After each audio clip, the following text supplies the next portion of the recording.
So we are sitting down with Kevin Benkenstein, winner of the Ceder245, one of South Africa's kind of premier gravel events, very competitive field, extremely challenging conditions, and third time around? Second time for me. Second time around, and he's cracked it. So today we just want to have a quick look at kind of how his race went and get some details behind what it takes to actually win one of these races. So Kevin, welcome and thanks for joining us. And congratulations. How I imagine it was a really good feeling to finally just go, cool, I've got this. Yeah. So like I said, it was my second time doing it. Yeah. First time around, led for 200 Ks and then got pipped by 30 seconds. So I would say that that's eaten at me a little bit. Yeah. Been quietly in the back of my mind that I want to go back and have a good result. Then I decided it's time. Put a lot of work in. So there was probably 6 weeks where that was the race I knew I was doing, I was preparing for. And put a plan together, and that sort of came together and worked out. And in my mind, that was how I was going to win the race. Yeah. And to actually do it like that and pull it off was really special. So if you're saying like kind of there was a plan and everything worked out the way you wanted it, like if you can quickly kind of, if you had to describe your race in 3 parts, like the start, the middle of the race, and how it ended, kind of how did that all play out? What was it like? I mean, we didn't necessarily see every single small detail. What went into it and what came out of it? So the race goes straight up a climb. So your first 7 Ks are at like 8% gradient. So you know that it's going to be a hard start and you've got to be ready for that. So I was very much prepared that whatever happened off the start, I expected that Dan Loebscher would set the pace because he's an incredible climber. And that's really a perfect effort for him.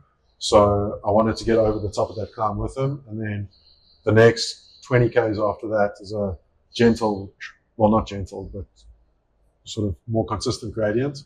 And then just hang on over that. And I felt really good on the first climb. Got over the second one with him as well. And so it was him and myself and Ceder Krause. And I felt like I was riding with my 2 children. So tiny little 60-kilo guys who are 15 years younger than me. And I would say I consider them really, really good riders, Ceder racing in Spain. And Dan, you know, he's won the Ceder twice. So after that, for me, the next step was to make sure that I did my work and you know, did my fair share, but didn't kill myself. There's another climb at 100 odd Ks, Middelburg Pass, which I knew was going to be hard. So I was very prepared for that and got there and I felt super strong still. So I was really happy. Dan pushed it on the descent. He's been riding his mountain bike, so he's really upped his game going downhill. Managed to stay with him down there. Then we've got the feed station. And after that, you know, it's all about 8K Pass and the whole build up to that. So, and for those people who don't know about 8K Pass, why is 8K Pass so important? Because it's just, so it tops out just over 200 Ks into the race. So it's long, you're tired, you know. I think we were 7 hours in when we got to the top. So, you know, you've done a lot of work, a lot of energy, and it's like a 30K drag into a 4K beast. You know, so you've got, well, not quite 30K. So you've got 25 Ks of this rolling uphill, lots of steep little kickers, and then the last 4 Ks are, again, like 8-9% the whole time. And by that time of day, it's now 11 o'clock. It was 39 degrees on there. So just boiling, you're just dripping in sweat. And just trying to maintain, you know, a really hard effort, but not blowing. And that's where Dan caught me 2 years ago.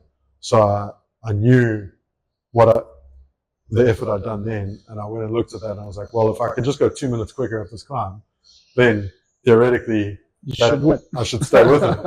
And I did say to a friend, well, if I just ride 340 watts up the climb, then I win. And I didn't quite do that, but it was pretty close. And Dan attacked me at the bottom of the climb, got 8 or 10 seconds, And then I managed to somehow maintain that gap at 8 or 10 seconds the whole way, and we came together right at the top. And then it's 34 Ks from there. Lots of rollers, a couple of steep downhills, a few hard kickers.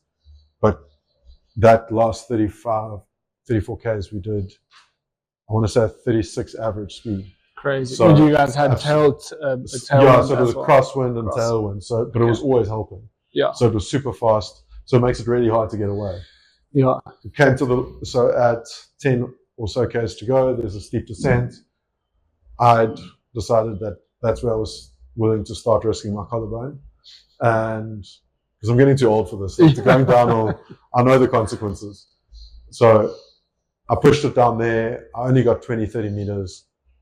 I tried to push it again at the bottom, but Dan came back to me. And then going up the last drag, like you've had a whole day together, you know, it's sort of been teammates for a while. And now you have to race the guy. And I said to Dan, how are you feeling? Dan said to me, he's like, I want to win, but I don't really want to do this because someone has to lose. Yeah. And we sort of made an agreement between us, like, we're going to push. Like, we've raced this far, we're going to race as hard as we can. So over the top, he kicked. So it's 2K downhill to the finish. Dan kicked over the top, got, let's say, 30, 40, 50 meters on me, which was actually useful because I could use being 20 kilos heavier than him and get into a slip and go past it. And then once I got past him, I just went as hard as I could. Yeah. Spun out everything I could. What gear? What? So I had a 48-11 2 bar. Okay. So I mean that's as big as I'm going to go because I still need to get up the hills. Yeah. And yeah, I managed to get 50 meters on him, and then he did the same thing to me. You know, once it leveled out, he managed to use my slip. He came back to me. I pulled some old man maneuvers. Yeah. Made sure that he couldn't quite get past me just before the finish. You don't want to block a guy going into the finish, but got to keep him behind you. Yeah. Kept him behind me, and I knew there was a rut at like 50, 100 meters to go. And the day before, I'd looked at that and we'd said, like, you've got to get that middle line. So I'm fighting for that middle line. Set on that. We went into that rut side by side, and I had the better line and managed to just cross the line ahead of him, which was awesome. Yeah. Very stoked. So lots of adrenaline. I mean, we averaged 67 for the last 2 Ks, or last 2 minutes. So that's 2 and a bit Ks. And our max speed was 77. Like on a twisty, dirt, loose descent. That, like, there were a couple of times my back tires went, whoa! Yeah, feeling it. I remember being told once, you just got to control the front wheel. The back wheel will stay there. So I had that in my head. So yeah, lots of adrenaline, lots of excitement when I finished. I was very pumped. Lots of hard work, and I haven't won a shorter race in a few years. So it was really nice to get that one. And I respect Dan a lot as a racer and a rider, and we get along well. So it meant a bit more because I beat him. You know, he won it twice in a row. So you don't want to win, but there's no one there. Like, you win and you beat Dan, then it means something. Yeah. So yeah, I was really, really chuffed. And kind of, especially for you as a competitive personality, obviously you can't be a professional sportsman and not have a competitive personality. Yeah. Kind of you mentioned to me, and maybe a few other people as well, that kind of it did mean a lot to you to actually go, great, I've still got it. I can still win a race of this distance. So obviously you're like, when it goes 500 Ks and beyond, that's where you shine most, and the shorter races are tougher for you.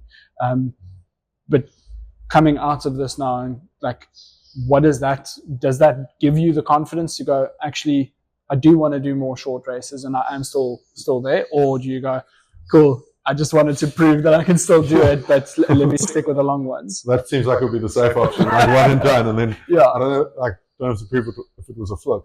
But no, I think really what happened is when I went to race overseas last year, I saw a super high level at the long distance stuff, you know, the 2000K races and the 500K races. And I realized that if I wanted to compete on an international level, which I do, and I've been there or thereabouts, you know, I've got a few fourth places in Europe and in America, but to really be up there and competing to win, I knew I needed to be fast at 160 Ks or 250 Ks if I wanted to be fast for 1,000 Ks or 2,000 Ks or 3,000 Ks. So I've put a lot of work in with my coach and just in myself to really work out what it requires of me to be better at that distance and not just be this guy who can tough it out through a desert for a week. I want to be more than like someone who wins week-long races. I love racing and I want to be able to race everything other than crits. I don't want to race crits. But, everything from a 5-hour race to a 5-day race to a 2-week race, I want to be competitive in. So it means a lot to me that, I've shown other people that I can do that, but that I've proven to myself, if I do the work, that the ability is there and I can trust my body and my mind to perform no matter what gets thrown at me. So I know that when I start, these week-long races seem to start like 100-mile races these days. Very hard pace. So I can trust myself for that first day and put myself in a position where I can use my other skills that I spent years developing to win those races, because I don't want to have just won Manga and Rana. I want to win Atlas. I want to win Tour Divide. I want to win races that really matter on a global stage, which is scary to say out loud, but it's the truth. And but I don't think I'm pretending otherwise. So, and I really respect the guys that I've raced in the past and that are the best in the world. And I know you have to put everything into beating them. You can't just trundle along and like go for 6-hour rides and think, I'll be good enough. You have to be an athlete. So that's like that inspiration definitely still lives within you. That drive to compete is definitely still there. Put me on a start line. I'm ready to race. I think it's how I grew up. I grew up playing sport and I've raced bikes since I was 15. I've never been someone who wins a lot, but I've always worked really hard. And I know what I'm good at. And I think I said to my coach, John, on Sunday or whenever it was, I said, it's the first time that I've actually trusted myself to be good at what I'm good at. Rather than doing some heroic move that looks great, but ultimately was never going to work and you're going to get second or third. Like a Facebook move. It's great on Facebook, but it doesn't actually mean anything. And, so I really like competing. Like that's so it's still there. It's still there, and I hope that I give myself the opportunity to do it on a bigger stage. But I'm really proud to have won the Ceder. Because for me, that's the gravel race in South Africa. And, I think it's going to get really big one day. And my name's on the winners list now. You can't take it off. There. It's sorted. Exactly. Awesome. And then last question, talk to us about kit in general. So kind of bike. I know you're a massive like tech geek or bike tech geek or aficionado, enthusiast, whatever you want to use. So bikes or bike setup. What can you tell us about what you used? So I'm definitely a tech geek. Aficionado would be nice one day, but right now it feels like geek. And I always want to know what something's going to feel like. My mechanics will tell you I've tried every tire that is possibly on the market, probably twice. I've tried different gear ratios, different bikes. Being in the industry, I'm lucky in that I can make that work. And so ultimately I looked at what my race goal was and what I believe my best chance to win would be, which was just get over the climb and then descend like a demon. By my standards. And I chose the bike that I thought would handle best in the descents, but still has to get up the climbs, because you can't get dropped, then your descending is useless. Exactly. I chose tires. I had Maxxis Revas, which roll super fast in a straight line, but have nice cornering knobs. And I knew that I could push them as hard as I wanted to without feeling like I was going to fall. Rode a Santa Cruz Stigmata because it's got a slightly more relaxed front end geometry and it just feels incredibly stable going downhill. And I feel like I can just push that thing to its absolute limits. So out of my bikes, because I do have 3 gravel bikes. A number. And yeah, most people have like a road bike, a gravel bike, and a mountain bike, maybe. And I've got gravel bike for different purposes. Yeah. And then Shimano GRX DR2 with 2 bar. South Africa loves 1 bar, but I still believe in 2 bar. So it keeps my legs nice and fresh. Still has the gear range, and has that big gear for when trying to put out you've got the tailwind. a sprint at the end of a race. So that was the core of my bike. And then I had the H1 jersey in white because I knew it was going to be 40 degrees, but I just like racing in white. If I can spend a quick second on that.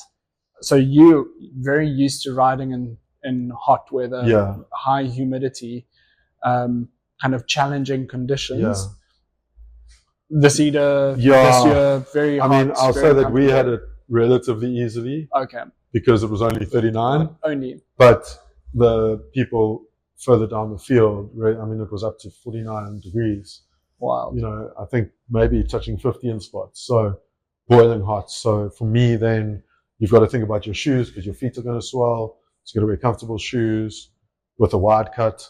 Please, South Africa, start buying wide cut shoes. So I had my mountain bike shoes on because I find them a little bit better with once my feet are swollen. So I had the Shimano XC 903s, white socks, white shirt, white helmet. Even though I had an aero helmet, still a white helmet. The airflow is pretty good as long as you're not going super slowly. And I with suppose an aero helmet. Yeah, you were still moving. We're averaging 30 k's an hour, so it was probably 15, 20 minutes where you're going slow and it's hot. So that's manageable. And then I had the Supremo Veloce yes. bibs in magenta. In magenta, not pink. Very important. But yeah, I mean, you delivered those to me the day before the race. I tried them on to make sure that they fitted, and they did. Yeah. So the first time I wore them, that like, don't try anything new on race day. Try Surprise. something. Yeah, I mean, I hadn't worn that because it's a new cut to the Supremo. And a new chamois. I heard other guys complaining, new chamois, and guys were complaining about chafe, and I was going, I'm fine, yeah. So I think I can say if I'm not sore after 8 hours on pretty rough gravel, you know, you're going to be fine, even at Epic, anything like that. Or whatever comes. That's a really good bib short. I'm super happy. I'll wear that for anything.